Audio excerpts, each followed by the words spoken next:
नमस्कार, आप सभी का स्वागत है तिवारी एकेडमी में। और आज हम बात करने वाले हैं कक्षा 7 के लिए हिंदी व्याकरण का। यह वीडियो है अध्याय 6 की और इसके अंतर्गत हम बात करेंगे संज्ञा यानी नाउन की। मुझे उम्मीद है कि इसके पिछले अध्यायों पर बने हुए वीडियोस को आपने ज़रूर देखा होगा, समझा होगा, क्योंकि ये एक क्रमबद्ध श्रृंखला है और इसमें हमें एक क्रम से ही आगे बढ़ना चाहिए, तभी चीज़ें हमें जो है स्पष्ट रूप से समझ में आएंगी। ये जो वीडियो है आज का, इसमें हम संज्ञा के बारे में बहुत कुछ जानेंगे और इस वीडियो का उद्देश्य यही है कि आपका जो प्रश्न पत्र है उसमें व्याकरण का जो भाग है यह संज्ञा, इससे संबंधित जो कुछ भी प्रश्न आए उनका उत्तर आप बड़ी सरलता से और सटीक ढंग से दे पाएँ। तो चलिए शुरू करते हैं।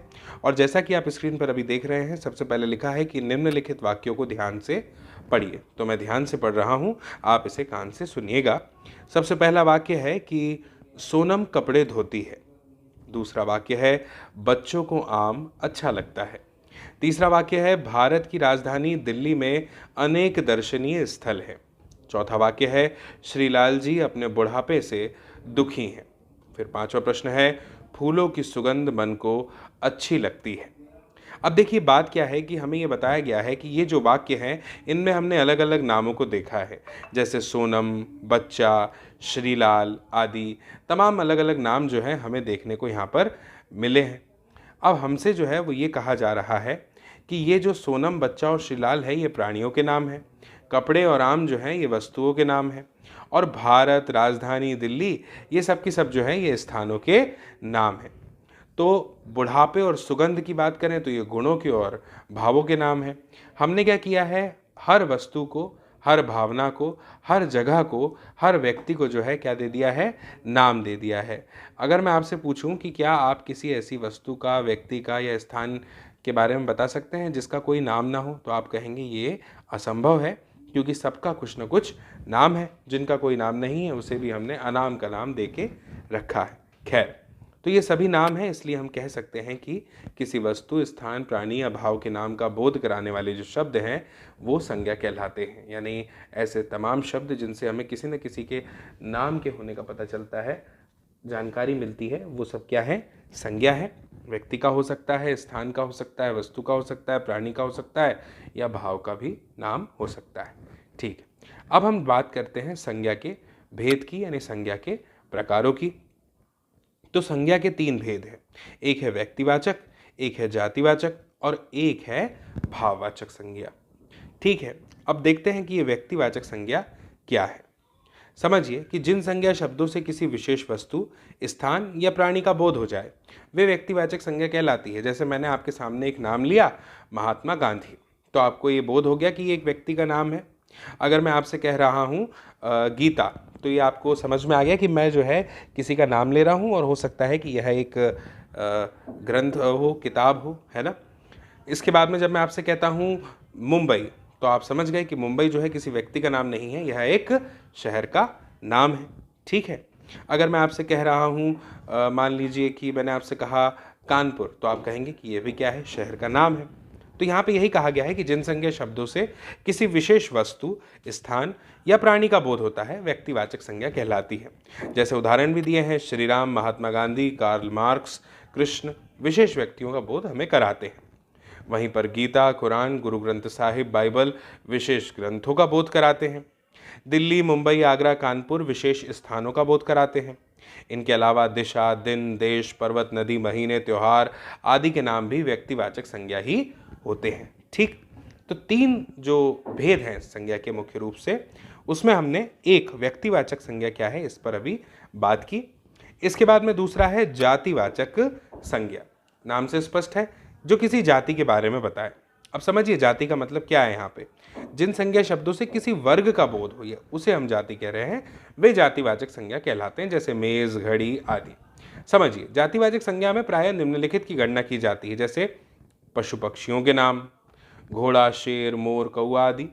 फल, फूलों तथा सब्जियों के नाम, जैसे जामुन, सेब, केला, गुलाब, आलू, टमाटर आदि। इस तरह से वस्तुओं के नाम की बात करें तो जैसे घड़ी, पुस्तक, मेज आदि। स्थानों के नाम क्या हो सकते हैं, जैसे स्कूल एक स्थान है, घर, कमरा, अस्पताल, बाग आदि। व्यक्तियों के नाम जैसे माता, बालक, बहन, पिता आदि। व्यवसायिक नाम जैसे वकील, डॉक्टर, अध्यापक आदि। धातुओं के नाम, खनिजों के नाम जैसे सोना, चांदी, पीतल आदि, ये सब हो गया। प्राकृतिक तत्वों के नाम जैसे वर्षा, आंधी, धूप और आदि। अब इसके बाद में बात आती है भाववाचक संज्ञा की, जिससे हमें ऐसे शब्द जिन्हें सुनकर हमें जो है किसी न किसी भाव का बोध हो जाए। अब देखिए यहाँ पे लिखा है कि जिन शब्दों से पदार्थों के गुणधर्म, दोष, अवस्था, विभिन्न व्यवहार आदि का बोध होता है वे भाववाचक संज्ञा कहलाते हैं। जैसे गुण दोष में आ जाएगा प्रेम, मित्रता, शत्रुता, ये सब। अमूर्त भाव जैसे मिठास, खटास आदि। अवस्था जैसे बचपन, यौवन, बुढ़ापा आदि। और क्रिया का व्यापार जैसे सजावट, लेख, पढ़ाई आदि, ये सब। अब समझिए, अंग्रेजी व्याकरण के प्रभाव से कुछ विद्वान संज्ञा के दो भेद और मानते हैं। एक होता है समुदायवाचक संज्ञा और एक होता है द्रव्यवाचक संज्ञा। ये दोनों क्या है, इसको भी थोड़ा समझिए। समुदायवाचक संज्ञा मतलब इसमें समूहवाचक संज्ञा भी इसे कहते हैं। जो संज्ञा विशेष किसी समुदाय या समूह का बोध कराती है उसे कहते हैं। जैसे कि सेना, भीड़, झुंड, कक्षा, परिवार। यहाँ पे आप देख रहे हैं ना, जब मैंने आपसे कहा सेना, तो इसमें समूह की बात हो रही है। सेना समूह की होती है ना, लोगों का समूह होता है। भीड़, झुंड, कक्षा, परिवार, किसी एक व्यक्ति की तो बात नहीं हो रही यहाँ पे। तो ये समुदायवाचक संज्ञा हो गई। वहीं पर द्रव्यवाचक संज्ञा मतलब क्या होता है? द्रव्य का मतलब ही क्या होता है? अंग्रेजी में कहते हैं मेटल। जितने भी पदार्थ आप समझ लीजिए उन सबको हम द्रव्य कहते हैं। द्रव और द्रव्य में फर्क है ना। अब देखिए, किसी पदार्थ या द्रव्य का बोध कराने वाले शब्दों को द्रव्यवाचक संज्ञा कहते हैं, जैसे पीतल, लोहा, स्टील, सोना, लकड़ी आदि। ठीक। कुछ विशेष बात है जिसका ध्यान हमें रखना है, जैसे कि द्रव्यवाची संज्ञा शब्दों का प्रयोग एक वचन में होता है क्योंकि ये शब्द गणनीय नहीं है ना, इनकी गणना नहीं हो सकती। समूहवाची या समुदायवाची शब्दों का प्रयोग भी एक वचन में ही होता है क्योंकि ये भी एक ही जाति के सदस्यों का समूह, इनको एक इकाई के रूप में व्यक्त करते हैं। भाववाचक संज्ञा शब्दों का प्रयोग एक वचन में होता है, लेकिन जब कभी भाववाचक संज्ञा शब्द बहुवचन में प्रयोग होते हैं तब वे जातिवाचक संज्ञा कहलाते हैं। जैसे बुराई से निकला है बुराइयां, दूरी से निकला है दूरियां और ऊंचाई से निकला है ऊंचाइयां। अब समझिए कि भाववाचक संज्ञाओं का निर्माण इसको कैसे करते हैं। तो यहाँ लिखा है कि हिंदी में मूल भाववाचक संज्ञाओं की संख्या तो बहुत कम है। सत्य, सुख, दुख, ठंड, गर्मी, जन्म, मरण आदि मूल रूप से भाववाचक संज्ञाएं हैं। अब अन्य शब्दों से मिलकर बनने वाली भाववाचक संज्ञाओं की संख्या अधिक हो जाती है। भाववाचक संज्ञाएं प्रायः जातिवाचक संज्ञा, सर्वनाम, विशेषण और क्रिया शब्दों में ता, ई, पन, वट ऐसे प्रत्यय लगा देने से बन जाती है। जैसे देखिए, मुख्य भाववाचक संज्ञाएं। जातिवाचक संज्ञा से भाववाचक संज्ञा का बनना। जातिवाचक संज्ञा थी चोर, इससे भाववाचक संज्ञा बन गई चोरी, चोरी की भावना, है ना। गुरु जातिवाचक संज्ञा है और भाववाचक संज्ञा हो जाएगी क्या? गौरव। मानव से मानवता, दानव से दानवता, स्त्री से स्त्रीत्व, शिशु से शैशव, इस तरह से आगे है। जैसे देखिए, देव से देवत्व, बच्चा से बचपन, तपस्वी से तप, डाकू से डकैती। कवि आप जानते हैं, व्यक्ति एक जाति है, कवि जो कविताएं लिखते हैं। और भाववाचक संज्ञा क्या पैदा हो गई? कवित्व। आदमी से आदमियत, माता से मातृत्व, भाई से भाईचारा, सेवक से सेवा, शिक्षक से शिक्षा, नारी नारित्व, शत्रु शत्रुता, सज्जन से सज्जनता, तरुण से तरुणाई, हैवान से हैवानियत, किशोर से कैशोर्य, मजदूर से मजदूरी, पंडित से पांडित्य, वकील से वकालत, पुरुष से पौरुष, इस तरह से। अब देखिए, सर्वनाम से कुछ भाववाचक संज्ञाएं को बदलते हुए देखिए। जैसे अहम, इससे भाववाचक संज्ञा बन गई अहंकार। एक और सर्वनाम है मम, इससे हो गया ममता। स्व से स्वत्व, अपना से अपनापन, निज से निजत्व, पराया से परायापन। ये कुछ उदाहरण हैं। कुछ विशेषण होते हैं, उनसे भी भाववाचक संज्ञा बनती है। जैसे सरल, इससे बन गई सरलता। आप जानते हैं सरलता एक भाव है। सभ्य एक विशेषण है, सभ्यता एक भाव हो गया, भाववाचक संज्ञा हो गई। स्वतंत्र से स्वतंत्रता हो जाएगा।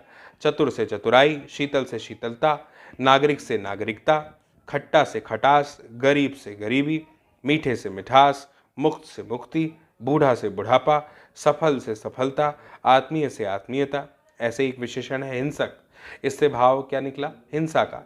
निर्धन से निर्धनता, शांत से शांति, सुंदर सुंदरता, आज़ाद आज़ादी, लाल लाली लालिमा, हरा हरियाली, ऊंचा ऊंचाई, तृष्ण तृष्णा, व्याकुल व्याकुलता, काला कालिमा, विद्वान विद्वत्ता, खामोश खामोशी, इस तरह से।